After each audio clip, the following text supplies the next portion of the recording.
Today is a little story about my life in aquarium living.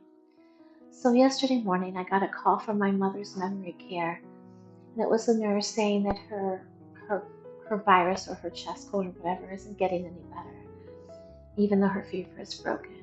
And my mother is weak, she's communicative. She doesn't want to eat, she doesn't want to take her medicine, she doesn't want to socialize. She just wants to be by herself and refuses all treatment. The nurse said that the doctor came in and looked at my mom and decided that it was time to bring in hospice. Now, this was not unexpected. Even at this time, it wasn't unexpected.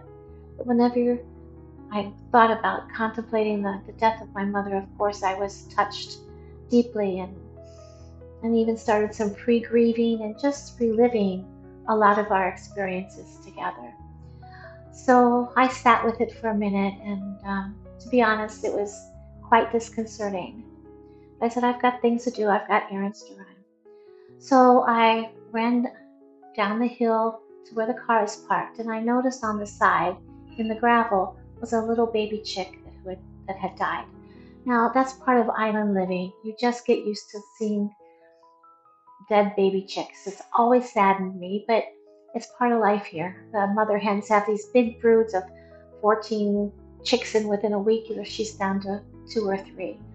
So while it saddened me, it didn't really stop me from doing what I had to do. So I ran my errands, and I came back, and I looked at to see if the chick was still there, and the chick was there. Not only was it there, but I noticed it was breathing. It was still alive. And his little beak went beep, beep, no noise, just the movement. And so I picked him up in my hand and cradled him. And I was really surprised by the softness. And it's almost like I could feel his little tiny body just rest a little bit. So I took him up to the porch with me and sat down and said, okay, little fella, I'm going to stay with you until you're ready to go.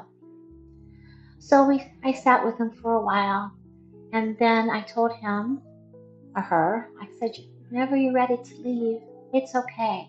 You are loved, you are safe. Fly to the light. And just in that moment, his soul left. I felt him die. Now I held on to that little chick for quite a while longer. And I said, why am I still holding this little bird? He's dead. But then I realized he hadn't completed his transition. And so I said to him, it's okay. You can go completely.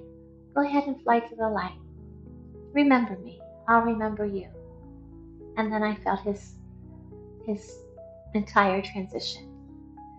And it was such a feeling of love. I felt the rose ray of soul belonging, which is love. And I felt the pearl ray. I could feel that just coming in me, which was peace. And so being with this little bird, this little chick, at the time of his death and transition, knowing that he was safe, comfortable, and loved, filled me with love and peace that was immeasurable. And I was so grateful to this little chick. So I picked him up and I wrapped him in some leaves, and I put a little yellow flower with him, and I buried him off to the side, feeling very, very grateful. And then I went back to the porch and I sat down for a minute, and I recalled my conversation with the hospice people this morning. And it was like, wow, that was a spiral. That little bird taught me that when it is my mother's time to go, I can be with her. I can hold her hand. I can bring in light. And the transition can be peaceful and full of love. And I can help her transition if she needs to. I can send her towards the light. And while I'm still grieving, I am no longer agitated.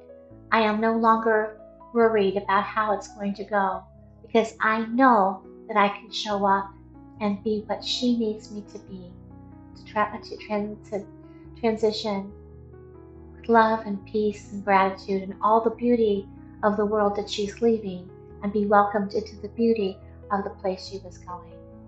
And that little bird gave that to me. That is spiral living.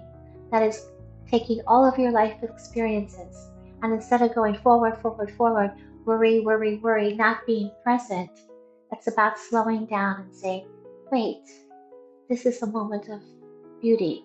This is a moment of wisdom. This is Aquarian age living.